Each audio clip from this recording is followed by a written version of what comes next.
University in Perth have taken a fresh approach to punching the numbers, and their results may surprise you. I'm joined by economics lecturer Sherry BAWA. Sherry BAWA, I'm very interested that you've tried to put some numbers on something that's very difficult to quantify, a very subjective, very slippery issue. We basically try to look at a different perspective of measuring the cost of raising children, because if you look at the figures that exist in Australia, they really panic you up, and you really get scared of planning a child if you look at those figures, because those figures suggest that you need to have $20,000 a year to spend on a child in your family. And we really wanted to give a different perspective of measuring the cost of children by ultimately looking at the impact of the children on the wealth accumulation, because we are also trying to measure the financial burden of having children on your wealth accumulation, and our results show that with the presence of a child, it only makes you worse off by $2,000 a year as compared to the same family household with no kids, basically. And you've reached these numbers based on varying metrics, because on one measure you measure the actual spending, how much a family actually spends raising a child, and the other model is about forecasting how much you would normally expect to spend on raising a child. No, basically our approach is different to these two, because what you actually spend, definitely we agree to that, okay, this is what you actually spend, and you can consider that as a cost of child. But what we are looking at is, after spending so much, whatever figures you are suggesting, so what happens ultimately to your wealth accumulation?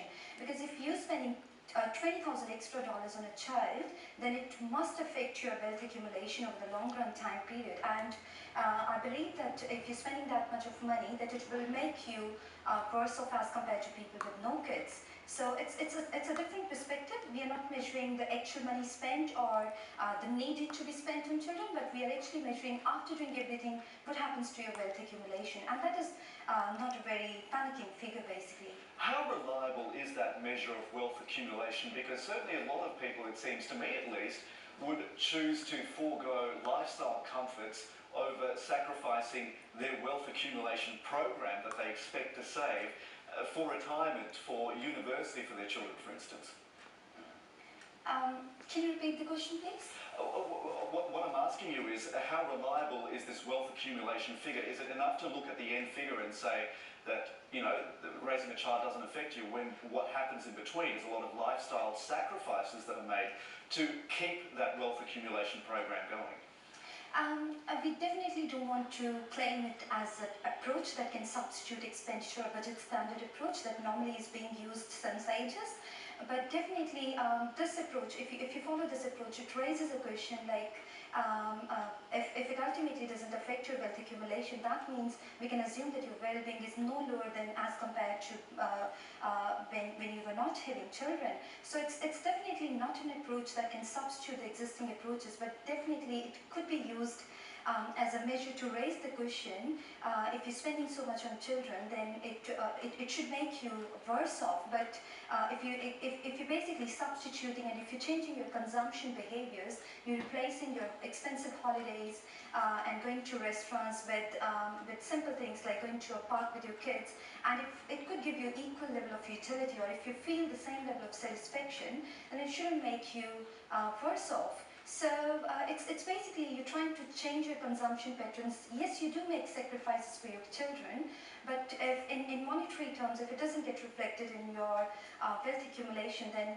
it raises a question that whether they are very expensive as being claimed by different approaches. Also in the study you point out that having children attracts some degree of financial benefit in terms of rebates and tax concessions from the government. Yes, yes. And we definitely want to make a point here that there is a limitation in the expenditure approach and other approaches that have been used. And the limitation is that they don't look at the income side of having children, because the presence of children would give you extra benefits as well. For example, social welfare payments or tax concessions. So those extra benefits that children bring in the family, they're not ever being considered in the expenditure or budget standard approaches, whereas in wealth approach, it ultimately includes the impact of every income side as well and the expenses side as well. Right, Sherry BAWA, we'll have to leave it there, but thank you for joining us. Thank you so much, my pleasure.